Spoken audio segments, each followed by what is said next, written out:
Je m'appelle Daphné Bernier et je suis présentement à la maîtrise en biologie.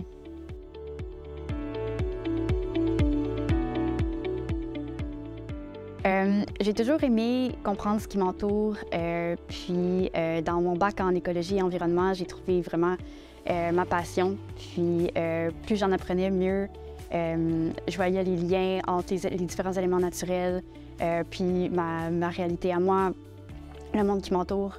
Puis j'ai décidé de continuer là, dans la voie de biologie.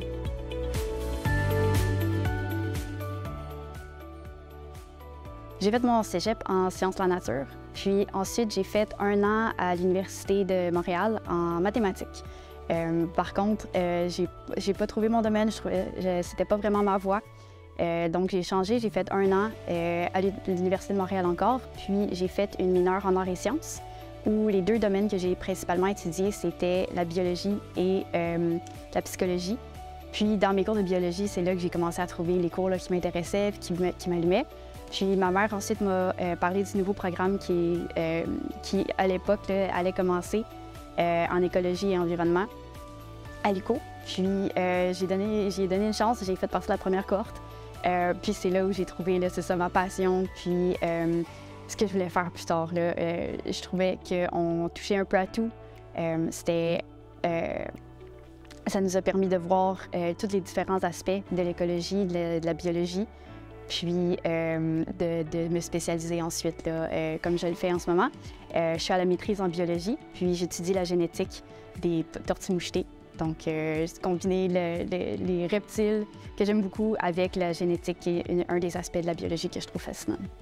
La majorité de mes professeurs, c'était des hommes, mais il y a 3 professeurs femmes que j'ai eu à travers mon baccalauréat qui m'ont vraiment encouragée, puis qui m'ont donné le goût d'enseigner dans le domaine, dans la biologie.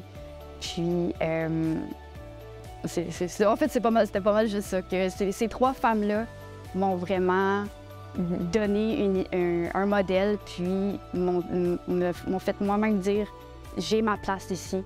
Puis je peux aussi aller jusqu'au niveau doctorat, au niveau professeur.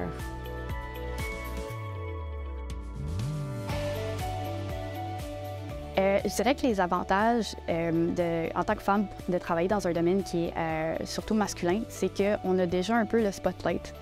On se démarque déjà juste en étant des femmes. Donc, c'est une occasion pour nous de nous démarquer positivement. Par rapport à un autre homme ça va être peut-être plus difficile pour lui à se démarquer par rapport à ses pairs. Donc pour nous, c'est juste une occasion de briller. Puis je dirais que nos domaines bénéficient aussi de notre présence par un point de vue qui est souvent nouveau ou différent, vu qu'on fait face à des défis différents. On a des façons des fois de s'adapter qui est différente et qui peut être pertinente dans notre domaine. On a des fois aussi des qualités qui peuvent contribuer à notre domaine, comme des fois on est peut-être plus minutieuse ou un peu plus patiente, plus organisée par exemple.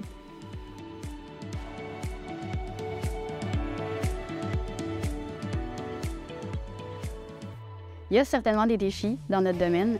Le travail intellectuel, le travail de bureau, de recherche, de laboratoire, ça, on est capable de le faire au même titre que les hommes. Par contre, quand on va sur le terrain, c'est là où on peut se lutter à différents défis. On a des contraintes biologiques différentes, évidemment. Moi, avec toute la volonté que j'ai, je ne peux pas transporter le même nombre d'objets lourds que mes collègues masculins.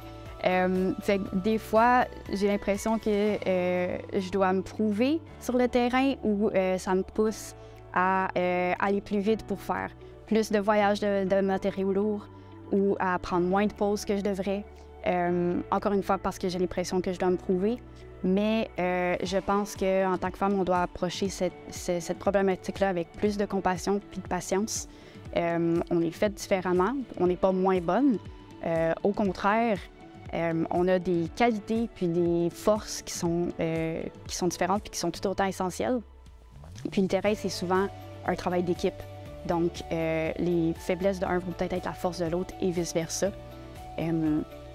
Puis, définitivement, ce type de défi-là aussi m'a apporté à souvent réfléchir à la façon la plus efficace d'aller faire les choses. Donc, m'a apporté aussi un bénéfice, même si c'est un défi.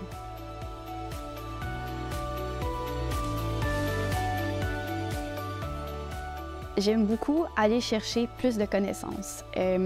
J'aime aller comprendre les comportements des animaux, la dynamique entre les individus, entre les populations, comprendre quelles variables environnementales ou quel aspect de leur milieu va influencer sur les populations, la génétique des populations et comment ça va se refléter à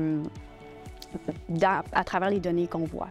Puis utiliser ces données-là pour aller trouver des mesures puis des actions qui vont concrètement aller aider les espèces. Par exemple, moi, je travaille dans le cas d'une espèce menacée, donc je sais que, ou j'ai espoir que les données que je vais récolter puis les analyses que je vais faire vont avoir une répercussion concrète.